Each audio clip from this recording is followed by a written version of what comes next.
Hello everyone, welcome to my YouTube channel. अगर आप CTET की तैयारी कर रहे हैं और आपको डर लग रहा है कि पहली बार में ही हमारा सीटेट क्लियर होगा या नहीं होगा, या फिर जो बच्चे बार बार सीटेट दे करके थक चुके हैं, सीटेट क्लियर नहीं हो रहा है, तो बिल्कुल मत घबराइएगा।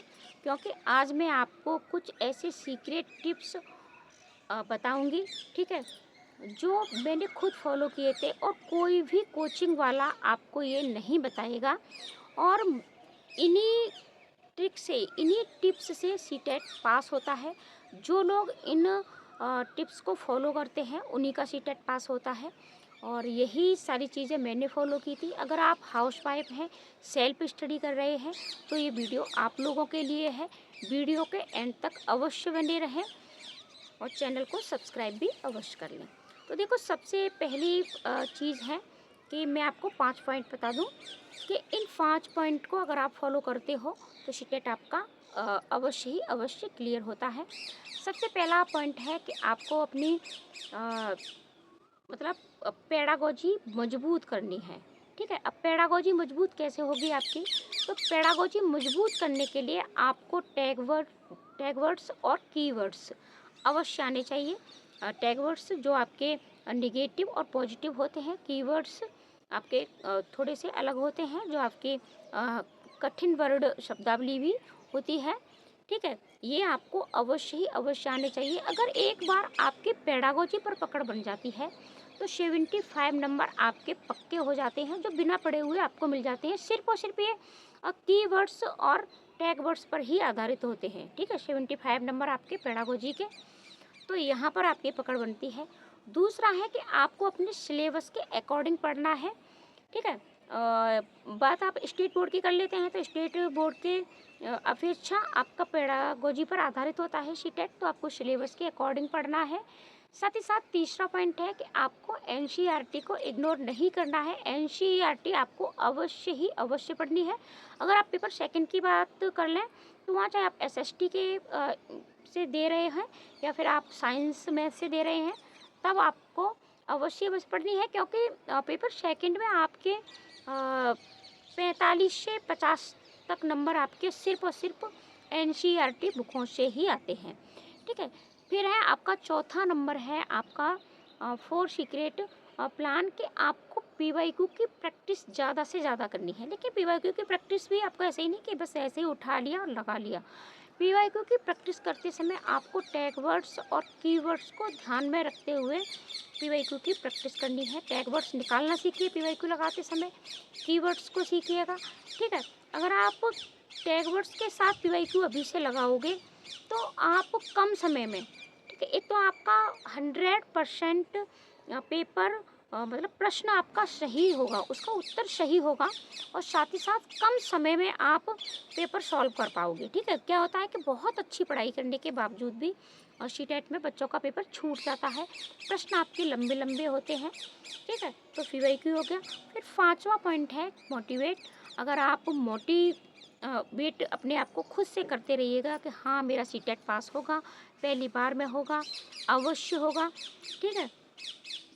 तो ये सारी चीज़ें हैं। अब बात कर लेते हैं सीडीपी पर। सीडीपी में आपको क्या क्या पढ़ना है? सीडीपी में आपको जीन पियाजे, वाइगोत्स्की, कोहलबर्ग, इन तीनों मनोवैज्ञानिकों को बहुत अच्छे से पढ़ लेना है। इनकी थ्योरी को, इनके कॉन्सेप्ट को अच्छे से समझ लेना है। साथ ही साथ इन पर आधारित आप पीवाईक्यू की प्रैक्टिस आपको करनी है। समावेशी शिक्षा है, आरटी एक्ट 2009 है, ठीक है। और आपका समावेशी शिक्षा, इसके साथ साथ आपका बाल विकास के सिद्धांत हैं। ये सारी थ्योरी आपको सीखनी है, कहाँ कहाँ से प्रश्न बनते हैं। इम्पोर्टेंट टॉपिक उठाइए आप सीडीपी के, इम्पोर्टेंट टॉपिक जहाँ से प्रश्न बनते ही बनते हैं।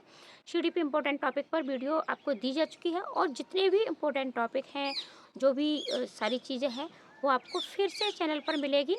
और अब चैनल पर आपको सीटेट की फुल प्रिपरेशन, यानी फुल प्रिपरेशन का अर्थ है कि कहाँ कहाँ से आपको किस तरीके से कौन सा टॉपिक पढ़ना है, क्या चीज़ पढ़नी है, यानी ट्रिक और टिप्स पर वीडियो आपको डेली मिलेगी। तो चैनल को अवश्य सब्सक्राइब कर लें आप, ठीक है। तो सीडीपी के इम्पोर्टेंट टॉपिक उठाइएगा। इसके साथ साथ बात कर लेते हैं लैंग्वेज की, ठीक है। आपने 2 लैंग्वेज ली होंगी, या तो आपने हिंदी संस्कृत को चुना होगा, हिंदी इंग्लिश को चुना है, हिंदी मराठी को चुना है, जो भी आपने चुना है, 2 लैंग्वेज चुनी है। तो 2 लैंग्वेज यानी भाषा का, लैंग्वेज का सीटेट के पास होने में एक महत्वपूर्ण रोल है।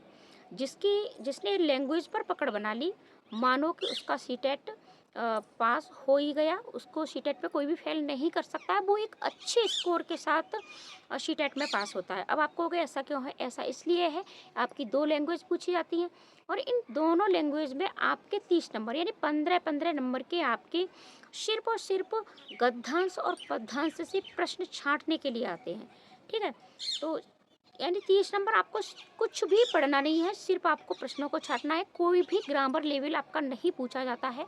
15-15 नंबर की आपकी पेडागोजी के प्रश्न आते हैं 30 नंबर की दोनों लैंग्वेज से, और 30 नंबर आपके सिर्फ और सिर्फ गद्यांश पद्यांश से छांटने के आते हैं। तो डेली प्रैक्टिस सेट लगाइएगा आप अपनी लैंग्वेज का, जो भी आपने लैंग्वेज का चुनाव किया है फॉर्म भरते समय उनका, और किस तरीके से आपको गद्यांश पद्यांश से प्रश्न छांटने हैं कि गलत ना जाए, तो आप हमारी ये वाली वीडियो देख सकते हैं।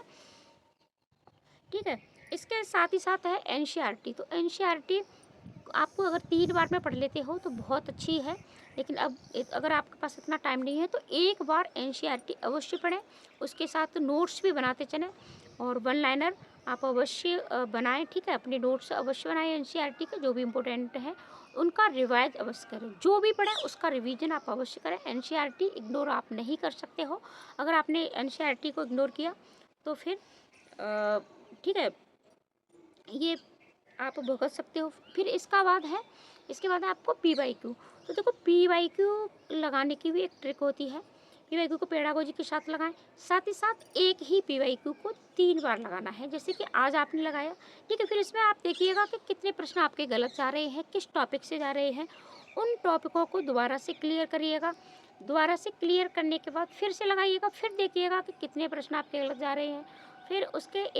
फिर से पढ़िएगा, फिर 1-2 दिन बाद फिर उसी PYQ को फिर से लगाना है। यानी PYQ का अर्थ है लगाने का, यानी प्रैक्टिस। ठीक है, प्रैक्टिस करनी है आपको, सिर्फ एक बार नहीं लगाना है। PYQ अगर आपने कोई एक बार लगा लिया है तो इसका अर्थ है कि उससे रिलेटेड कोई प्रश्न या वही प्रश्न आपसे पूछा जाए तो वो आपका गलत नहीं होना चाहिए। ये नहीं कि हमने यहाँ पढ़ा था, ये कहाँ पढ़ा था, इसका क्या होगा, ये चीज़ नहीं होनी चाहिए। ठीक है, टाइम मैनेज के साथ PYQ लगाइएगा। जब भी PYQ लगाएं तो 2 घंटे में अपना पूरा PYQ अपना अभी से प्रैक्टिस कर लें, क्योंकि फिर वहाँ एग्ज़ाम रूम में बहुत अच्छा पढ़ते हुए भी आपका पेपर छूट जाता है। तो अभी से 2 घंटे में अपना ये कीजिएगा, मोटिवेट रहिएगा। और भी आपकी जो भी ट्रिक और टिप्स पर वीडियो आपको अगली मिलेगी। तो मिलते हैं ऐसी ही नई वीडियो के साथ। चैनल पर नए हैं तो सब्सक्राइब करें, वीडियो को ज़्यादा से ज़्यादा अपने दोस्तों को शेयर करें। Thank you, bye bye.